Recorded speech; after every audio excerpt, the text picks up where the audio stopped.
मैं सभी का धन्यवाद करता हूं और आप हमेशा मेरा साथ देते हैं। सभी का धन्यवाद।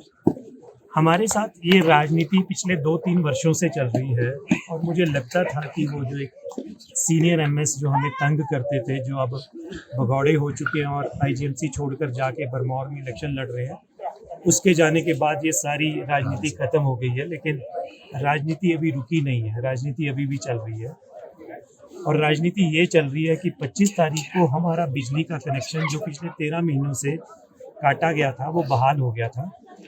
और बड़ी खुशी की बात थी कि 25 तारीख को ही हमारे लंगर के 8 साल पूरे हुए थे और वो 8 साल पूरे होने की खुशी में हमने उसको दुगनी खुशी की तरह मनाया और अपनी एक और सेवा भी उस रात को शुरू कर दी, रात को 11 बजे से 1 बजे तक का लंगर।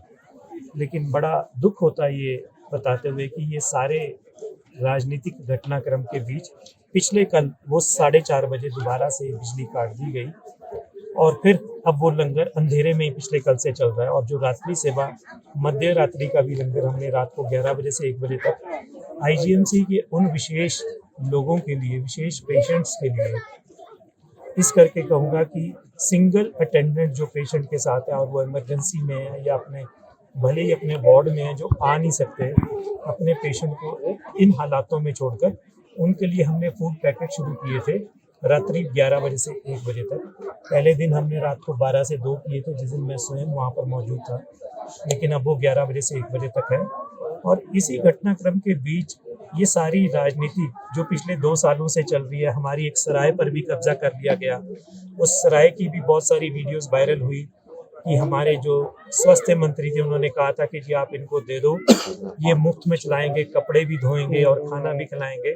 उसकी भी 2-3 महीने पहले वीडियो क्लिप्स बहुत सारी वायरल हुई, जिसमें वो व्यक्ति विशेष जो सरकार का बहुत चहेता है और उन खास लोगों की एक श्रेणी में आता है, जिसके ऊपर बहुत एक अपार कृपा सरकार की शुरू से ही बनी हुई है। रिपन में भी उसको 5000 स्क्वायर फीट जगह अवैध रूप से दे दी गई, जहां पर कोई भी सेवा नहीं चल रही, लेकिन 5000 स्क्वायर फीट दे दी गई।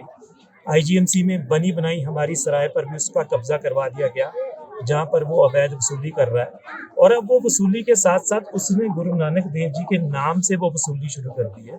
गुरु नानक का घर उसका नाम रख दिया हुआ है, गुरु नानक के फोटोएं वहां पर लगा दी हुई हैं और वहां पर सारा दिन कूड़ा करकट पड़ा रहता है। पिछले कल भी एक वहां पर मेरी बहसबाजी भी हुई मेरे धरने के बाद, उनके एक स्टाफ के कर्मचारी के द्वारा। नहीं चल रही, लेकिन 5000 स्क्वायर फीट दे दी गई। आईजीएमसी में बनी बनाई हमारी सराय पर भी उसका कब्जा करवा दिया गया, जहां पर वो अवैध वसूली कर रहा है। और अब वो वसूली के साथ साथ उसने गुरु नानक देव जी के नाम से वो वसूली शुरू कर दी है। गुरु नानक का घर उसका नाम रख दिया हुआ है, गुरु नानक के फोटोएं वहां पर लगा दी हुई हैं और वहां पर सारा दिन कूड़ा करकट पड़ा रहता है। पिछले कल भी एक वहां पर मेरी बहसबाजी भी हुई मेरे धरने के बाद, उनके एक स्टाफ के कर्मचारी के द्वारा। मारपीट के भी वहाँ आरोप लगा हाँ, रहे हैं। वो आरोप उन्होंने ऐसे लगाए हैं कि मैंने मारपीट की, लेकिन वो कल सारा घटनाक्रम एक ही दिन में हुए कि जब मैं वापस गया तो बहुत सारा कूड़े का ढेर, पत्तलों का, झूठे पत्तलों का, वो गुरु नानक देव की फोटो के नीचे पड़ा हुआ था।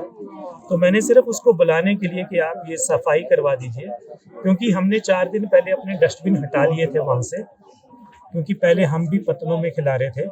हमारा खाना प्लेटों में लंगर हॉल के अंदर बड़े स्वच्छ तरीके से, जैसे हम पहले खिलाते थे वैसे बिठाकर, ताकि लोग सड़कों पर ना बैठे, पार्किंग में ना बैठे, अच्छे से खाएं।